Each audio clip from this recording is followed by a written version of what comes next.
20 years. I was an elementary school teacher, a high school dean of students, and a middle school principal for 10 and a half years. And I was inspired by my students to run for office. We ran and we won, and now the work continues. And the work is, rooted in fighting for justice and equality for all people, particularly marginalized people, and particularly vulnerable people. And, that includes our seniors, that includes people with disabilities, that includes our youth, obviously. So, let's work together, let's talk, let's build. I really want to hear what you have to say. And this is one of many, many, many, many conversations. I hope this is the beginning of a relationship that will lead to policy, but also advocacy, and again, particularly advocacy around Westchester County. There's a lot of entrenched interest in Westchester County, and we gotta shake some of that up. So I'll stop there, and looking forward to hearing your thoughts.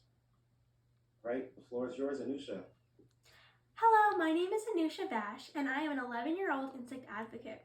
I started my website, saveinsects.com, at the young age of 7 to promote insects and all the reasons why they are so helpful to our community.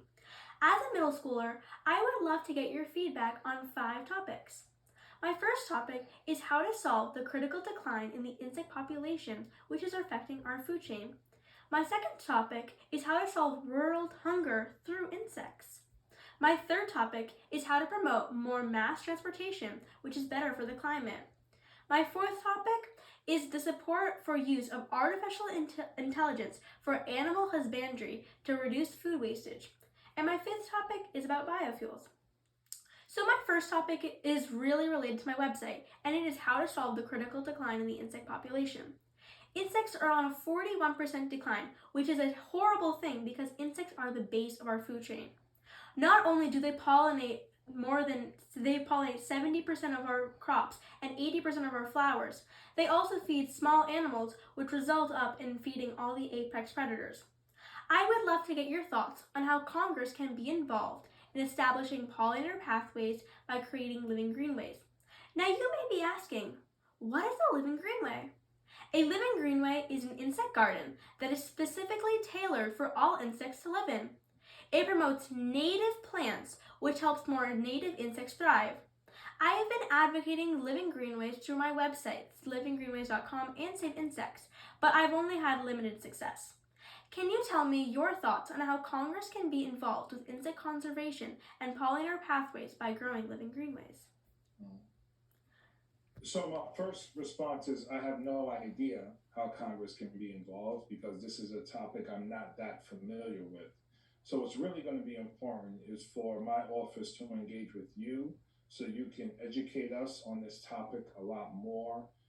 So in a follow-up conversation, I want to connect you with my legislative team. Okay. And then my legislative team can do a search in terms of what has been happening in Congress on this topic and where are niches or areas of focus that our office can provide so that we can be additive to the topic and move in the direction that we need to go. It's very alarming to hear that 40% of insects are endangered. That is a startling statistic and a startling number. I'm somewhat familiar of their role in our food chain, but I'm not an expert. So what needs to happen next is a follow-up conversation with our legislative team who could then do a search on what's happening in Congress. Do you know how I can get in contact with your legislative team? Oh yeah, we'll set it up. Okay. So my second topic is basically how to solve almost world hunger through insects.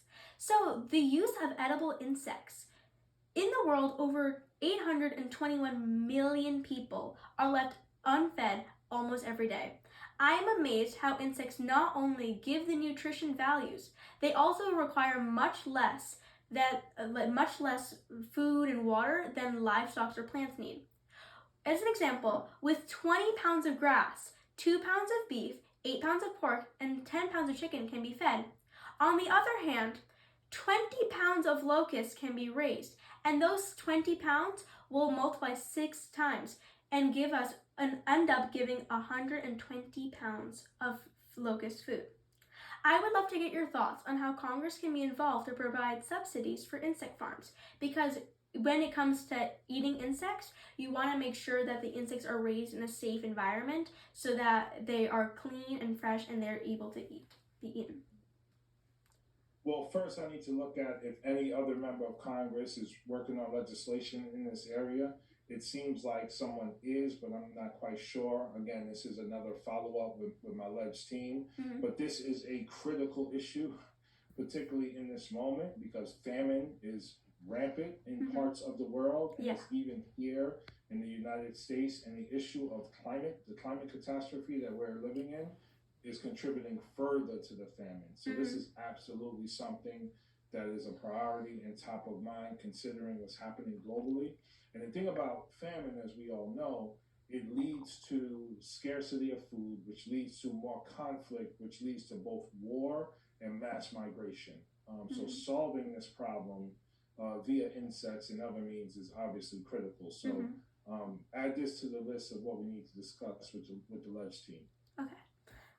My third topic is how to promote more mass transportation. So I got this idea from the recent announcement by George Latimer, as he just made the Beeline bus services free till September.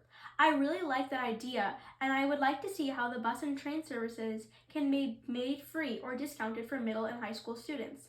I believe that if students are exposed to more mass transportation in their formative years, they will use mass transportation as adults, and this can really help slow down the climate change. How can I engage the government at all levels, national, state, and county, to make this dream come true? Well, that's a dream of mine as well, and it's something that we've been advocating for since getting into Congress. Agree that really happy that George did that and Westchester County did that. One of the good things they've done, and it's something we have to promote in New York City, across the state, and across the country. Particularly now, because right now, fossil fuel prices are way too high, gas prices are way too high. It's contributing to inflation. It's breaking people's bank accounts. So now is the moment to get this done. In terms of what you can do, you're already doing it. By speaking to me as a member of Congress is one of the first steps. And I and you will be following up at the state and local level as well to see what this might look like across the state and across the country. Okay. So you're already doing it. And it's something that we've already been advocating for some time. A lot of my colleagues in Congress don't believe in a lot of this stuff and don't focus in these areas. And because Democrats have control of the House, we're able to pass a lot of pretty good legislation out of the House. But the same isn't true for the Senate. In the Senate, we need 10 Republicans to support the 50 Democrats, because it's a 50-50 split, to support the 50 Democrats to get quality legislation passed.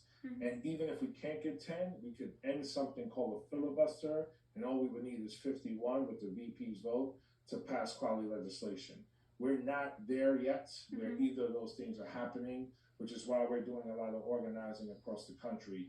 So what I also want to see, and this is not just connected to this topic, but the other topics you brought up, we need to see a student youth movement across the country in a variety of categories. So right now we're talking about insects and transportation. Like, it would be awesome if there was a youth movement in each of those categories where you all could connect via social and via email and other means, so that people can organize in those communities and and engage people in those communities to vote for the right senators, so that we can get senators into office that will ultimately change these policies. So that's some of the organizing we're gonna start doing right away, especially because Roe v. Wade was just overturned. And we concealed carry law yesterday and a lot of other stuff. So again, this is the beginning of a relationship, and we got to stay in touch on this stuff. Okay. So my fourth topic is how to use artificial intelligence for animal husbandry. So 1/3 of the food produced in America annually is wasted during transportation and production, etc. While 40% after it's reached people's home is thrown away. This is a loss over $300 billion annually. I would love to explore the arm of the U.S. government to initiate studies to apply artificial intelligence in animal husbandry. Do you have any like recommendations how I can do that? Yeah, so just work with our office. Okay. So I'm on the Science, Space, and Tech Committee, Mhm. and we have jurisdiction over a lot of artificial intelligence, particularly the research and development of artificial intelligence. Yeah. And I chair the Energy Subcommittee on that committee. And it's a committee that actually works really well in Congress and gets a lot of things done in a bipartisan way, Yeah. which is good. Mhm. So yeah, let's just continue to work on what that might look like. And Paul, Anusha, yeah. Anusha, Anusha. we need to connect with Rod specifically on that topic. Okay. The other topics we talked about, it would be a connection to Faye. Mhm. This one would be a connection to Raj. Okay. So and Paul knows my team because we've been working together for the last couple of years. Yeah. Yeah. I'll make that connection for you, Anusha. Just for the interest of time, I just want to move to FCWC, Green County, USA, and then with the remaining time, if we have time for you one more question, we'll do that. But just Anusha have one more. Let's see if we can do that in like 30 seconds. Right, okay, so my last topic is about biofuels. So biofuels are almost like a replacement for fossil fuels. They are plant-based fuels, and they can be made out of virtually any sort of natural thing. And one of the cheapest things is made out of potato peels. Since potatoes originally already have a lot of starch, the potato peel fossil fuels are first very cheap, and potato peels can be found in a lot of landfills, not only helping make a cleaner source of fuel, but also providing less trash in the U.S. landfills. How do you think we can like help initiate this sort of like action? Yeah, so I'm gonna give a quick answer because we gotta move. So we're gonna talk to Raj on that one too. Okay. Yes. Sorry, usually when I answer questions, I try to give comprehensive answers, so it takes a little longer.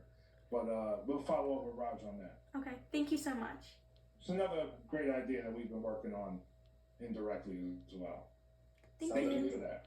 Anusha, you're going to be 11 years old, connected to your Congressman's climate policy advisor. That's pretty amazing. Thank you. So it'd be great.